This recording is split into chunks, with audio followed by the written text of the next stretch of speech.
Hello मेरे प्यारे दोस्तों। तो कैसे हैं आप सब? उम्मीद करती हूँ अपनी लाइफ को बहुत ही पॉजिटिविटी के साथ एंजॉय कर रहे होंगे। प्यारे दोस्तों, हम सभी इंसानों की लाइफ एक जैसी नहीं चलती है। कभी अच्छी परिस्थिति तो कभी बुरी परिस्थिति। आज अच्छा है दोस्तों तो कल बुरा भी हो सकता है, क्योंकि परिस्थितियों के बदलते रहने का नाम ही मनुष्य जीवन है। कुछ लोग दोस्तों आपने ऐसे देखे होंगे, वो एकदम दृढ़ बने रहते हैं, बिल्कुल भी विचलित नहीं होते और उस परिस्थितियों को बहुत ही आराम से फेस कर लेते हैं और बहुत ही आसानी से बाहर आ जाते हैं, क्योंकि दोस्तों वो उन परिस्थितियों को अपने मन में स्थान नहीं देते हैं। और वहीं दूसरी तरफ ऐसे लोग भी होते हैं जो छोटी छोटी बातों को मन में बैठा लेते हैं और उसी एक बात पे अटक जाते हैं और सोते जागते उनको वही विचार हर समय घेरे रहते हैं। दिमाग पे एक दबाव उनके बढ़ता ही जाता है। वो बात जो बहुत छोटी सी थी वो बहुत बड़ा आकार ले लेती है, जिसकी वजह से व्यक्ति नकारात्मक विचारों में डूब जाता है। उसके वजह से उसको एंजाइटी, डिप्रेशन वगैरह हो जाता है। अगर आपके साथ भी ऐसा हो रहा है या फिर आपका स्वभाव भी ऐसा है कि छोटी छोटी बातें मन में बैठ जाती हैं, तो आज की वीडियो आपके लिए काफी हेल्पफुल साबित हो सकती है। तो प्यारे दोस्तों, चैनल को सब्सक्राइब अगर नहीं किया है तो कर लें और वीडियो को लाइक करें, कमेंट करें कि आपको वीडियो कैसी लगी। तो दोस्तों स्टार्ट करते हैं बिना किसी देरी के।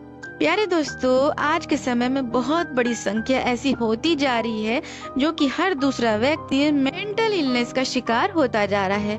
अगर आप इन व्यक्तियों की समस्या पे नजर डालेंगे दोस्तों, तो इनके विषय बहुत ज्यादा गंभीर नहीं होंगे और आपको इनका विषय कोई बहुत बड़ा नजर नहीं आएगा। बस उस विषय पे गलत तरीके से विचार करने की वजह से वो विषय थोड़ा बड़ा हो गया है और उनके मन में उसका डर समा गया है। अब एग्जाम्पल के लिए दोस्तों, किसी व्यक्ति के जैसे पिताजी को हार्ट अटैक हो गया, तो उनके बेटे के मन में डर समा गया कि कहीं मुझे भी हार्ट अटैक ना हो, मेरी मृत्यु भी कहीं हार्ट अटैक से ना हो जाए।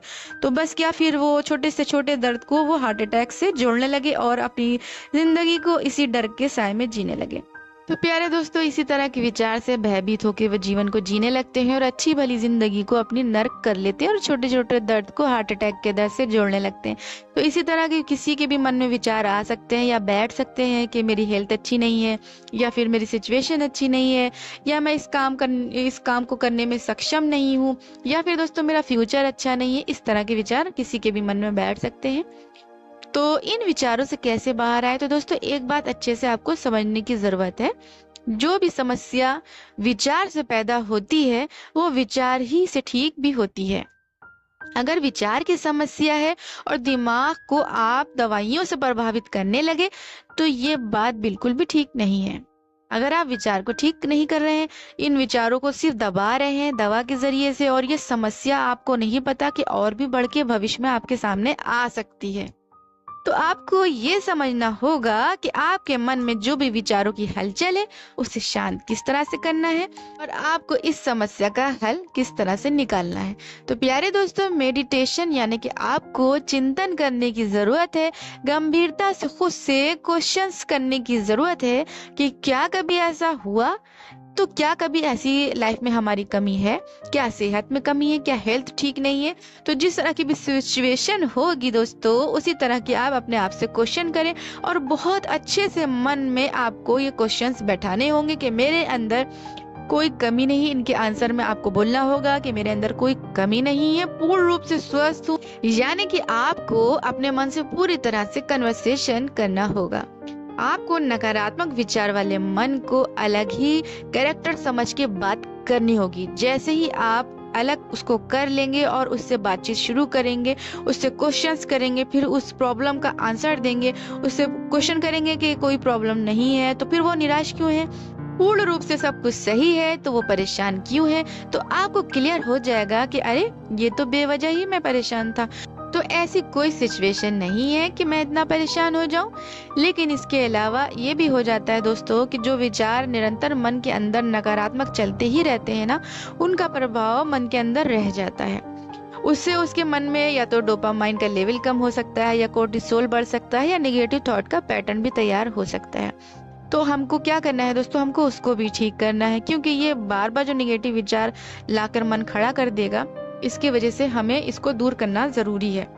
तो सबसे पहले आपको अपने आप से क्वेश्चंस आंसर करने हैं, कन्वर्सेशन करना है, कन्वर्सेशंस करके थोड़ा अपने मन का डर दूर करना है। फिर उसके बाद निगेटिव थॉट को कम करने के लिए दोस्तों ये समझना होगा कि जीवन के उतार चढ़ाव जरूर आएंगे, क्योंकि जीवन इसी का नाम है।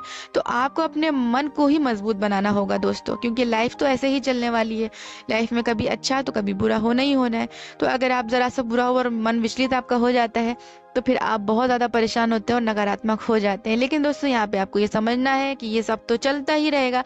होना क्या है, हमें अपने बस मन को मजबूत करना है। तो आप अपने मन को सकारात्मक बनाए रखने की आपको कोशिश करना है। उसके लिए आपको दिन भर छोटे छोटे लक्ष्य बनाने होंगे, उन्हें पूरा करना होगा।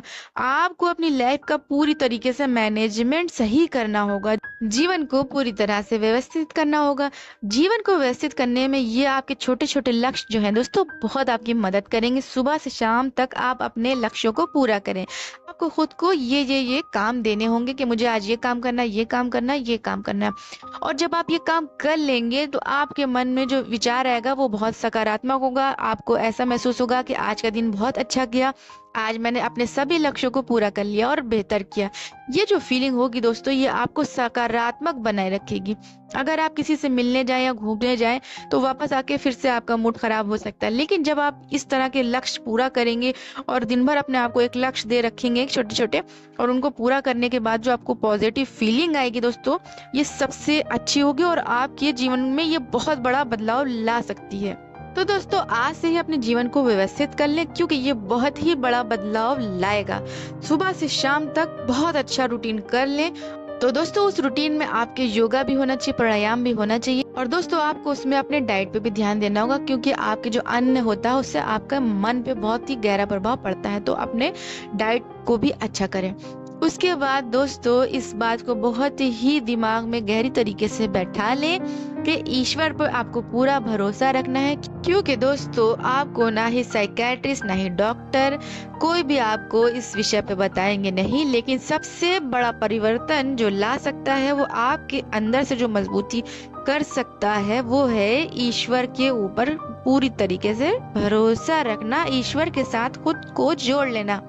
यही काम आएगा। आपको पूरी तरह से समर्पित आपको होना होगा, आप जिस ईश्वर में भी श्रद्धा रखते हैं। इससे आपको अंदरूनी ऊर्जा मिल जाएगी। जब बाहरी जीवन की उथल पुथल दोस्तों आपको अंदर मन से प्रभावित कर रही है तो आपको अंदर मन से मजबूत करना भी जरूरी है। और अंदर मन से ऊर्जावान आपको बनाने के लिए ईश्वर की श्रद्धा रखनी होगी, ईश्वर पे पूरी तरीके से समर्पित रहना होगा। क्योंकि बाहरी जीवन की परिस्थितियों को रोका नहीं जा सकता है, ये तो बिल्कुल ऐसे ही चलती रहेगी। लेकिन अगर हम अंदर मन से ऊर्जावान बने रहे तो सभी परिस्थितियों का बहुत ही अच्छे से मजबूती से सामना कर सकते हैं। तो दोस्तों आपको अपनी लाइफ में आध्यात्मिक जीवन को भी यापन करना चाहिए। ईश्वर के साथ दोस्तों जुड़े रहने से आपका मन अंदरूनी तरीके से ऊर्जावान बना रहे। तो प्यारे दोस्तों आई होप आपको मेरी ये वीडियो काफी हेल्पफुल लगी हो। तो इसी उम्मीद के साथ इस वीडियो को यहीं पे खत्म करती हूँ। जब तक के लिए मुझे दे इजाजत, गुड बाय।